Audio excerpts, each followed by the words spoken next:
Allez, on commence la journée des news avec Helmut Marko, qui qualifie la FIA d'incompétence au Qatar. Est-ce que quelqu'un pourrait le calmer aussi dans la déclaration, lui? Parce que niveau toxicité, on est pas mal, hein. Bon, voyons ce qu'il a dit. La frustration de Horner concernait une pénalité sur la grille avant la course pour le leader du championnat Verstappen, le néerlandais. Il ignorait les drapeaux jaunes dans les moments décisifs de la Q3. Au moins, je n'ai pas juré à la radio ni pointé du doigt qui que ce soit, a aussi déclaré Horner, dirigeant son amertume contre son homologue de Mercedes, Toto Wolff, qui avait fait ce geste au Brésil pendant la course. Marco a dit qu'il comprenait la colère d'Horner. La colère vient du fait qu'une voiture ne reçoit pas de drapeau jaune. La voiture suivante en a un, et la troisième en a deux. C'est juste une question d'inconstance. Si Max avait commencé deuxième, ça aurait été plus proche, reconnaît Marco. Logiquement, il a perdu du temps dans la phase initiale et a dû exiger plus de ses pneus. Verstappen lui-même, dont l'avance pour le titre sur Hamilton retombe maintenant à 8 points, avec 2 courses à disputer, a déclaré, lorsqu'on l'a interrogé sur la pénalité de son patron, « Je ne reçois jamais de cadeau des commissaires, donc ça va, pas de surprise. » Ah, et Brésil, c'était pas un cadeau du coup? Ouais. Ok, allez, passons. Marco, cependant, a déplacé la frustration en question vers la FIA en tant qu'organisation. C'est ridicule, la FIA ne peut pas mettre en place un système décent et essaie de cacher son incompétence en la mettant sur les épaules des pilotes.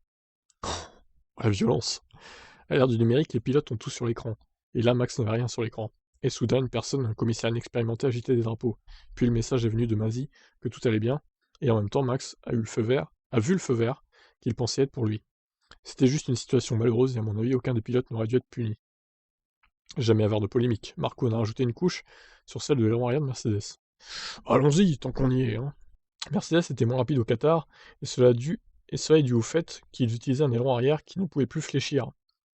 Leur vitesse de pointe était dans la plage normale, je suppose qu'ils ne l'utiliseront plus car la FIA a les outils pour vérifier maintenant. Je ne les vois pas prendre le risque.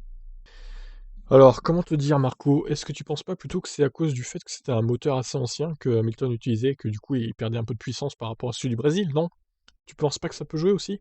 Maintenant, nous devons gagner en Arabie Saoudite, sur une piste qui parle complètement contre nous. Nous sommes en avance maintenant, mais je ne me sens certainement pas encore à l'aise. Nous devons gagner l'une des deux dernières courses, c'est aussi simple que ça. C'est seulement entre Max et Lewis, les autres sont nulle part. Le moteur d'Hamilton n'aura plus autant de puissance qu'au Brésil. Nous n'abandonnons pas, nous avons perdu beaucoup de points à Bakou, Silverstone et Budapest, donc normalement le championnat serait déjà le nôtre. Alors nous devons nous battre maintenant. Mais nous savons le faire. Si vous ne pouvez pas gérer la pression, vous êtes dans le mauvais business. Très bien. Eh bien écoutez, encore des déclarations assassines hein, pour Helmut Marko. En même temps, on a l'habitude. Je vous laisse réagir. Qu'est-ce que vous en pensez de ces déclarations?